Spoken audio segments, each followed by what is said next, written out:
गुरुर्ब्रह्मा गुरुर्विष्णु गुरुर्देवो महेश्वरा गुरुर्साक्षात् परब्रह्म तस्मै श्री गुरुवे नमः। ॐ गजाननं भूतगणाधिसेवितं कपितजम्बुफलचारुभक्षणं उमासुतं शोकविनाशकारिकं नमामि विघ्नेश्वरपादपङ्कजं। नारायणं नमस्कृत्यं नरं चैव नरोत्तमं देवीं सरस्वतीं व्यासं ततो जयमुदीरयेत्। आइए हनुमान विराजिए कथा कहूँ वेद अनुसार, प्रेम सहित गादी धरूं पधारिए पवन कुमार। बोलो पवन पुत्र हनुमान की जय, सियावर रामचंद्र भगवान की जय, उमापति महादेव की जय, शिव महापुराण की जय। ओम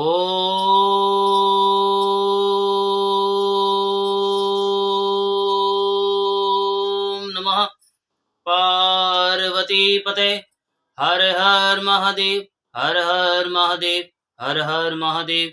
जय जय श्री राधे, जय जय श्री राधे, जय जय श्री राधे श्याम। बोलो उमापति महादेव की जय। ओम श्री श्याम शिवाय नमः, ओम श्री श्याम शिवाय नमः, ओम श्री श्याम शिवाय नमः। तो आप सुन रहे हैं रुद्र संहिता सतीखंड। आज आप 10वें अध्याय से सुनेंगे। नारद जी बोले कि हे ब्रह्मन, हे विधे, हे महाभाग, आप धन्य हैं जो आपकी बुद्धि शिव में आसक्त है। आपने परमात्मा शंकर जी के सुंदर चरित्र का आख्यान किया। मारगणों तथा अपनी स्त्री रति के साथ जब काम अपने स्थान पर चला गया तब क्या हुआ और आपने क्या किया, अब उस चरित्र को कहिए। ब्रह्मा जी बोले कि हे नारद, आप अत्यंत प्रसन्नता पूर्वक महादेव जी के चरित्र को सुनिए, जिसके श्रवण मात्र से मनुष्य विकार से मुक्त हो जाता है। काम के सपरिवार अपने आश्रम में चले जाने पर उस समय जो हुआ उस चरित्र को मुझसे सुनिए। हे नारद, मेरा घमंड चूर चूर हो गया और अपने मनोरथ के अपूर्ण रहने से मुझ आनंद रहित के हृदय में विस्मय हुआ। मैंने मन में अनेक प्रकार से विचार किया कि वे निर्विकार जित आत्मा तथा योग परायण शिव स्त्री को किस प्रकार ग्रहण कर सकते हैं। हे मुने, इस प्रकार अनेक तरह से विचार करके अहंकार रहित मैंने उस समय अपने जन्मदाता शिव स्वरूप उन विष्णु का भक्ति पूर्वक स्मरण किया और दीनतापूर्ण वाक्यों से युक्त कल्याणकारी स्त्रोतों से मैं उनकी स्तुति करने लगा। उसे सुनकर चतुर्भुज, कमल नयन, शंख पद्म, गदाधारी, पीतांबर से सुशोभित तथा श्याम वर्ण के शरीर वाले भक्त प्रिय भगवान विष्णु शीघ्र ही मेरे सम्मुख प्रकट हो गए। बोलो विष्णु भगवान की जय। अब उस प्रकार के रूप वाले शरणागत वत्सल उन भगवान को देखकर मैंने पुनः प्रेम से गदगद वाणी में बार बार उनकी स्तुति करी। अपने भक्तों के दुख को दूर करने वाले भगवान विष्णु उस स्तोत्र को सुनकर अत्यंत प्रसन्न हो मुझ शरणागत ब्रह्मा से कहने लगे। विष्णु जी बोले, हे विदे, हे ब्रह्मन, हे महाप्राज्ञ, आप धन्य हैं। हे लोककर्ता, आपने आज किस लिए मेरा स्मरण किया और किस लिए आप मेरी स्तुति कर रहे हैं। आपको कौन सा महान दुख हो गया है, उसे अभी बताइए। उस संपूर्ण दुख का मैं नाश करूंगा, इसमें संदेह नहीं करना चाहिए। ब्रह्मा जी बोले, हे नारद, विष्णु के इन वचनों को सुनकर मैंने दीर्घ श्वास लिया और हाथ जोड़कर प्रणाम करके विष्णु से यह वचन कहा। हे देवदेव, हे रमानाथ, मेरी बात सुनिए, और हे मानद, उसे सुनकर दया करके मेरा दुख दूर कीजिए तथा मुझे सुखी कीजिए। हे विष्णु, मैंने रुद्र के सम्मोहन के लिए सपरिवार मार्गण तथा वसंत के साथ काम को भेजा था। उन्होंने शिव जी को मोहित करने के लिए अनेक प्रकार के उपाय किए, परंतु वे सब निष्फल हो गए। उन समदर्शी योगी को मोह नहीं हुआ। मेरा यह वचन सुनकर शिव तत्व के ज्ञाता, विज्ञानी तथा सब कुछ देने वाले वे विष्णु विस्मित होकर मुझसे कहने लगे। विष्णु भगवान बोले, हे पितामह, आपकी इस प्रकार की बुद्धि किस कारण से हो गई है? हे ब्रह्मन, अपनी सुबुद्धि से सब विचार कर मुझसे सत्य सत्य उसे कहें। ब्रह्मा जी बोले, हे तात, अब उस चरित्र को सुनिए। ये आपकी माया मोहने वाली है। सुख दुखमय ये सारा जगत उसी के अधीन है। उसी माया के द्वारा प्रेरित होकर मैं इस प्रकार का पाप करने के लिए प्रवृत्त हुआ हूँ। हे देवेश, आपकी आज्ञा से मैं कह रहा हूँ, आप उसे सुनिए। सृष्टि के प्रारंभ में मेरे दक्ष आदि 10 पुत्र उत्पन्न हुए और मेरी वाणी से एक परम सुंदरी कन्या भी उत्पन्न हुई, जिसमें धर्म मेरे वक्षस्थल से, काम मन से तथा अन्य पुत्र मेरे शरीर से उत्पन्न हुए। हे हरे, कन्या को देखकर मुझे मोह हो गया। मैंने आपकी माया से मोहित होकर जब उसे कुदृष्टि से देखा, तब उसी समय महादेव जी ने आकर मेरी तथा मेरे पुत्रों की निंदा करी और हंसी उड़ाई। हे नाथ, उन्होंने स्वयं को श्रेष्ठ तथा प्रभु मानकर ज्ञानी योगी जितेंद्रिय भोग रहित मुझ ब्रह्मा को तथा मेरे पुत्रों को धिक्कारा। तो हे हरे, मेरे पुत्र होकर भी शिव ने सबके सामने ही मेरी निंदा की। यही मुझे महान दुख है, इसे मैंने आपके सामने कह दिया। यदि वे पत्नी ग्रहण कर लें तो मैं सुखी हो जाऊंगा और मेरे मन का कष्ट दूर हो जाएगा। हे केशव, इसलिए मैं आपकी शरण में आया हूं। ब्रह्मा जी बोले, हे नारद, मुझ ब्रह्मा का यह वचन सुनकर विष्णु हंसकर मुझ सृष्टिकर्ता ब्रह्मा को हर्षित करते हुए शीघ्र ही कहने लगे। विष्णु जी बोले, हे विदे, संपूर्ण ब्रह्म का निवारण करने वाले और वेद तथा आगमों द्वारा अनुमोदित परमार्थ युक्त मेरे वचन को सुने। हे विधे, वेद के वक्ता तथा समस्त लोक के कर्ता होकर भी आप इस प्रकार महामूर्ख तथा दुर्बुद्धि युक्त किस प्रकार हो गए? हे मंदात्मन, आप अपनी जड़ता का त्याग करें और इस प्रकार की बुद्धि ना करें। संपूर्ण वेद स्तुति द्वारा क्या कहते हैं, अच्छी बुद्धि से उसका स्मरण करें। हे दुर्बुद्धे, आप उन परेश रुद्र को अपना पुत्र समझते हैं। हे विधे, आप वेद के वक्ता हैं, फिर भी आपका समस्त ज्ञान विस्मृत हो गया है। ऐसा ज्ञात होता है कि इस समय आपकी सुबुद्धि नष्ट हो गई है और आप में कुमति उत्पन्न हो गई है, जो आप शंकर को सामान्य देवता समझकर उनसे द्रोह कर रहे हैं, क्योंकि भगवान महेश्वर जो है अद्वितीय हैं। हे ब्रह्मन, निर्णय करके वेदों में वर्णित किया गया जो कल्याणकारक तत्व सिद्धांत कहा गया है, उसे आप सुनिए और सद्बुद्धि रखिए। शिव जी ही समस्त सृष्टि के कर्ता, भर्ता, हर्ता, परात्पर, परम ब्रह्म, परेश, निर्गुण, नित्य, अनिर्देश, निर्विकार परमात्मा, अद्वैत, अच्युत, अनंत, सबका अंत करने वाले स्वामी, व्यापक परमेश्वर, सृष्टि पालन संहार को करने वाले, सतरजतम, इन 3 गुणों से युक्त सर्वव्यापी, सतरजतम से ब्रह्मा, विष्णु तथा महेश्वर नाम धारण करने वाले, माया से ब्रह्म, माया से भिन्न, इच्छा रहित, माया स्वरूप, माया रचने में प्रवीण, सगुण, स्वतंत्र, अपने में आनंदित रहने वाले, निर्विकल्प, अपने में ही रमण करने वाले, द्वंद से रहित, भक्तों के अधीन रहने वाले, उत्तम शरीर वाले, योगी, सदा योग में निरत रहने वाले, योग मार्ग दिखाने वाले, लोकेश्वर, गर्व को दूर करने वाले तथा सदैव दीनों पर दया करने वाले हैं। जो ऐसे स्वामी हैं उन्हें आप अपना पुत्र मानते हैं। हे ब्रह्मन, शिव हमारे पुत्र हैं, इस प्रकार का ज्ञान छोड़ दीजिए, उन्हीं की शरण में जाइए और सब प्रकार से शिव जी का भजन कीजिए। वे प्रसन्न होकर आपका कल्याण करेंगे।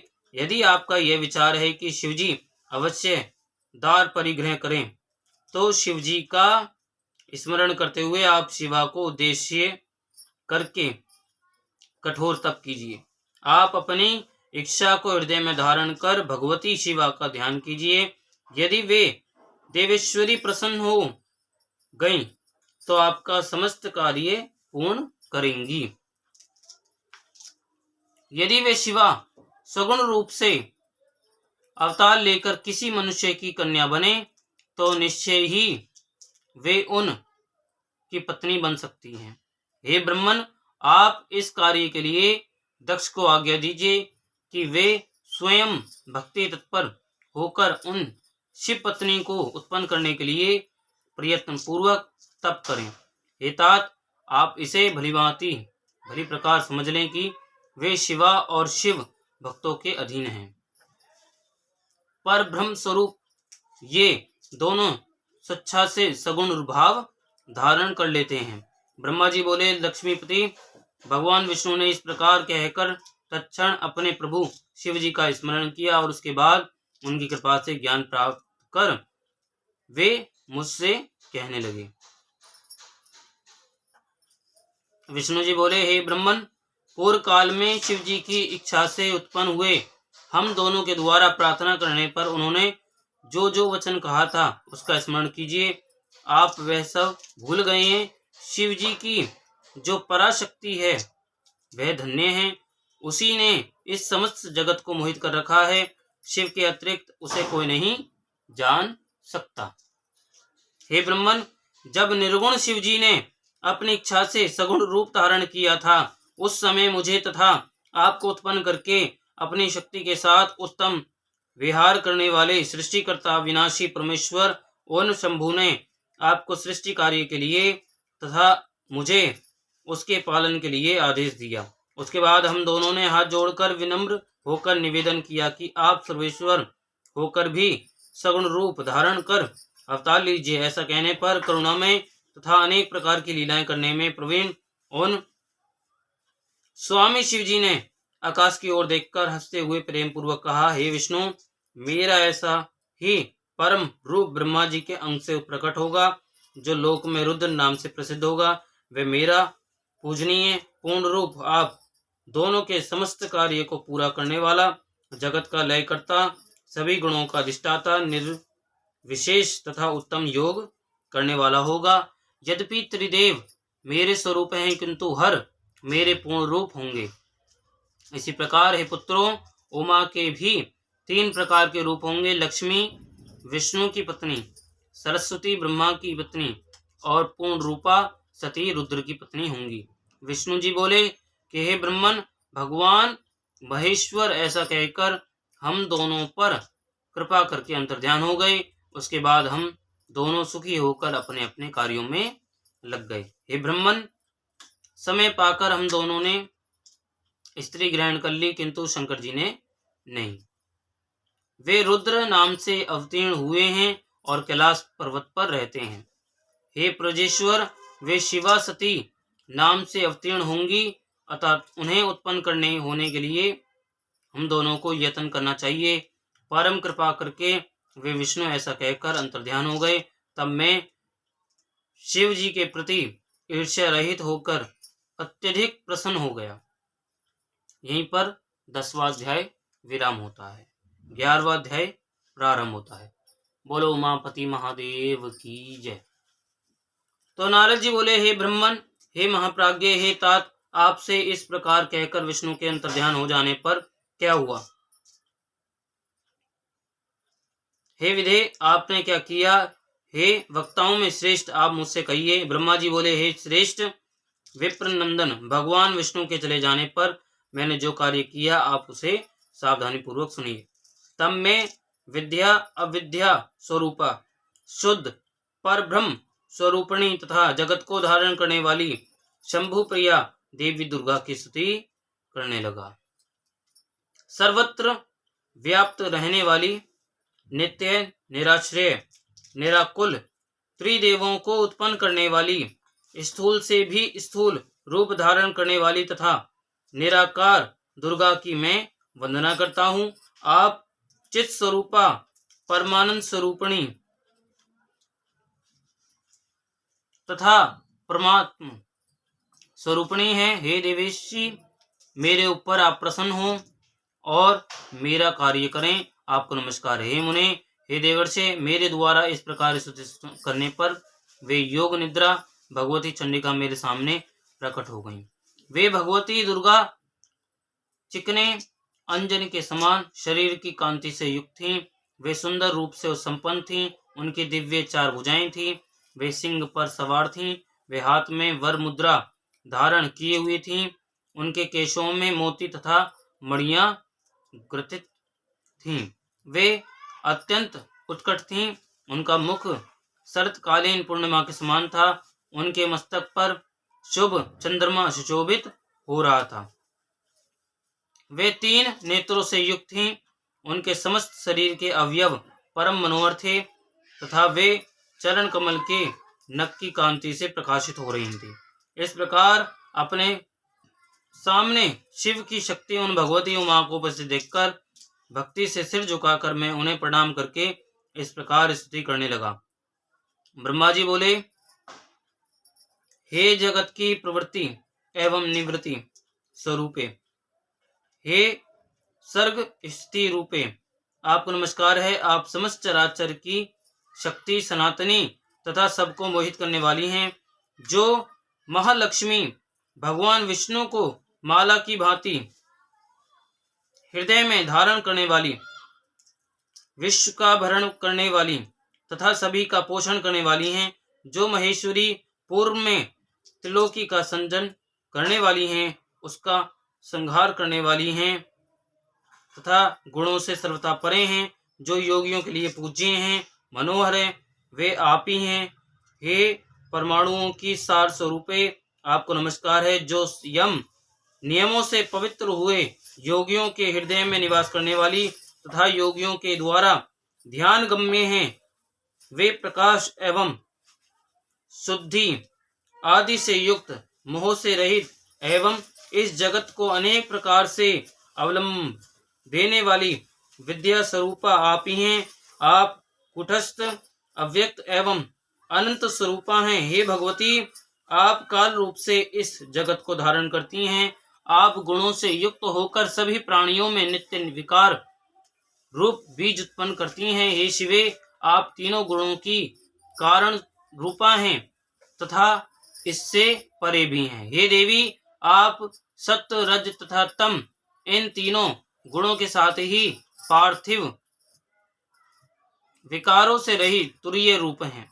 आप इस जगत की तथा गुणों की हेतुभूता हैं। आप ही ब्रह्मांड में स्थित रहकर इस जगत की सृष्टि, प्रलय तथा पालन करती हैं। हे संपूर्ण जगत की बीज स्वरूपे, हे ज्ञान तथा ज्ञेय स्वरूपिणी, आप सर्वदा जगत के हित साधन में तत्पर रहने वाली हैं। अतः हे शिव पत्नी, आपको सदा नमस्कार है। ब्रह्मा जी बोले, मेरी स्तुति को सुनकर लोक का कल्याण करने वाली वे महाकाली सामान्य मनुष्य की भांति मुझ जगत सृष्टा से प्रेम पूर्वक कहने लगी। देवी बोली, हे ब्रह्मन, आपने मेरी स्तुति किस लिए की है, इसे आप ठीक से समझ लें। आप मेरे भक्त हैं तो उसे शीघ्र ही मेरे सामने निवेदन करें। मेरे प्रत्यक्ष रूप से प्रकट हो जाने पर कार्य सिद्धि निश्चित है। अतः आप अपनी मनोभिलषित बात कहें, मैं प्रसन्न होकर उसे निश्चय रूप से करूंगी। ब्रह्मा जी बोले, हे देवी, हे महेश्वरी, मेरे ऊपर कृपा कर मेरी बात सुने। हे सर्वज्ञ, आपकी आज्ञा से मैं अपने मनोरथ की बात कह रहा हूं। हे देवेशी, पूर्व काल में मेरे ललाट प्रदेश से उत्पन्न हुए आपके पति जो रुद्र नाम से प्रसिद्ध हैं, वे इस समय योगी होकर कैलाश पर्वत पर निवास कर रहे हैं। वे भूतों के स्वामी इस समय अकेले निर्विकल्पक समाधि में लीन होकर तप कर रहे हैं। वे निर्विकार होने के कारण पत्नी से रहित हैं और आत्मा में रमण करने के कारण दूसरी पत्नी की अपेक्षा नहीं करते। हे सती, आप उन्हीं को मोहित करें जिससे वे आत्मा भी रमण से उपरत होकर दूसरी स्त्री आपको देखें। आपके अतिरिक्त कोई अन्य स्त्री उनके मन को मोहित करने वाली नहीं होगी। इसलिए आप ही दक्ष की कन्या बनकर अपने रूप से शिव जी को मोहित करने वाली हों। हे शिवे, आप शिव पत्नी बने। जिस प्रकार आप लक्ष्मी का रूप धारण कर विष्णु को प्रसन्न करती हैं, उसी प्रकार संसार के हित के लिए आप इस कार्य को भी वैसे ही करें। हे देवी, जब उन शिव ने स्त्री विषयक अभिलाषा मात्र से मेरी निंदा की, तो भला वे स्वेच्छा से किस प्रकार स्त्री ग्रहण कर सकते हैं? यदि वे स्त्री ग्रहण कर भी लें तो भी वे तो सृष्टि के आदि, मध्य और अंत में सदैव विरक्त रहते हैं। अतः उनसे उत्तम सृष्टि किस प्रकार होगी? हे देवी, इस प्रकार चिंता परायण हुए मेरे लिए आपके अतिरिक्त और कोई शरणप्रद नहीं है। इसलिए विश्व कल्याण के निमित्त आप मेरे इस कार्य को करें। शिव जी को मोहित करने में न विष्णु, न लक्ष्मी, न काम और न तो मैं ही समर्थ हूँ। हे जगन माता, आपके बिना कोई भी उन्हें मोहित करने में समर्थ नहीं है। अतः आप दिव्य रूपा दक्ष पुत्री के रूप में जन्म लेकर मेरी भक्ति के आग्रह से महायोगी शिव को मोहित करें और उनकी पत्नी महेश्वरी बने। हे देवेशी, इस समय दक्ष प्रजापति क्षीर समुद्र के उत्तर तट पर आपको प्राप्त करने के उद्देश्य से मन में आपका ध्यान करते हुए दृढ़ वृत्ति होकर तपस्या कर रहे हैं। ब्रह्मा जी बोले, मेरे इस वचन को सुनकर वे जगदम्बिका शिवा चिंतित हो उठी और विस्मित होकर अपने मन में कहने लगी। देवी बोली, वेद वक्ता और जगतकर्ता ये विधाता महान अज्ञान से युक्त होकर कैसी बात कह रहे हैं? ओहो, यह महान आश्चर्य है। ब्रह्मा के चित्त में ऐसा यह दुखदायी महान मोह कैसे उत्पन्न हो गया कि वे निर्विकार परमात्मा को भी मोहित करना चाहते हैं। ये ब्रह्मा मुझसे शिव जी के मोह का वर चाहते हैं। इनका कौन सा लाभ है? वे प्रभु तो निर्विकल्प निर्मोह हैं। वे शंभु निर्विकार निर्गुण तथा परब्रह्म हैं और मैं तो सदा उनकी आज्ञा में रहने वाली दासी हूँ। वे स्वतंत्र परमेश्वर शिव भक्तों के उद्धार हेतु अपने पूर्ण रूप से रुद्र नाम से अवतीर्ण हुए हैं। वे रुद्र ब्रह्मा तथा विष्णु के भी स्वामी हैं और किसी भी प्रकार शिव से कम नहीं हैं। वे योग का आदर करने वाले, माया से रहित, मायापति तथा परे हैं। अज्ञान से मोहित ये ब्रह्मा उन्हें अपना आत्मज तथा सामान्य देवता समझकर मोहित करना चाहते हैं। यदि इन ब्रह्मा को वरदान ना दूं तो वेद की नीति भ्रष्ट होती है। अब मैं क्या करूं जिससे प्रभु महेश्वर मेरे ऊपर क्रोधित ना हो? ब्रह्मा जी बोले, शिवा ने इस प्रकार विचार कर मन से महादेव जी का स्मरण किया। तत्पश्चात शिव की आज्ञा पाकर वे दुर्गा मुझसे कहने लगी। दुर्गा बोली, हे ब्रह्मन, आपने जो भी कहा है वह सब सत्य है। मुझे छोड़कर शंकर जी को मोहित करने वाली कोई दूसरी स्त्री संसार में नहीं है। आपने जो कहा कि जब तक शंकर जी दार परिग्रह नहीं करेंगे तब तक सनातनी सृष्टि नहीं होगी। यह बात भी सत्य है। मुझ में भी महाप्रभु को मोहित करने की सामर्थ्य नहीं है, किंतु अब आपके कहने से दुगने उत्साह से युक्त होकर मैं पूर्ण प्रयत्न करूंगी। हे विदे, अब मैं वैसा उपाय करूंगी जिससे शंकर जी मोहित होकर स्वयं स्त्री ग्रहण करेंगे। जिस प्रकार महल भागा लक्ष्मी जी विष्णु प्रिया हैं, उसी प्रकार मैं भी सती रूप धारण कर उनकी वशवर्तिनी प्रिय पत्नी बनूंगी। वे भी जिस प्रकार से मेरे वशवर्ती बने रहे, मैं भी उन्हीं की कृपा से वैसा ही यत्न करूंगी। हे पितामह, मैं दक्ष की पत्नी के गर्भ से सती रूप से जन्म लेकर अपनी लीला के द्वारा शिव जी को प्राप्त करूंगी। जिस प्रकार संसार में अन्य प्राणी स्त्री के वश में होते हैं, उसी प्रकार मेरी भक्ति से वे महादेव जी भी स्त्री के वशवर्ती बने रहेंगे। ब्रह्मा जी बोले, हे तात, मुझसे इस प्रकार कहकर वे जगदम्बा शिवा मेरे देखते देखते वहीं अंतर्ध्यान हो गईं।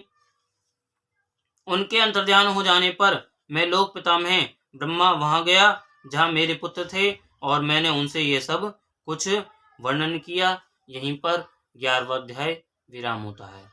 बोलो उमापति महादेव की जय, शिव महापुराण की जय। ओम श्री शाम शिवाय नमः। ओम श्री शाम शिवाय नमः। ओम श्री शाम शिवाय नमः।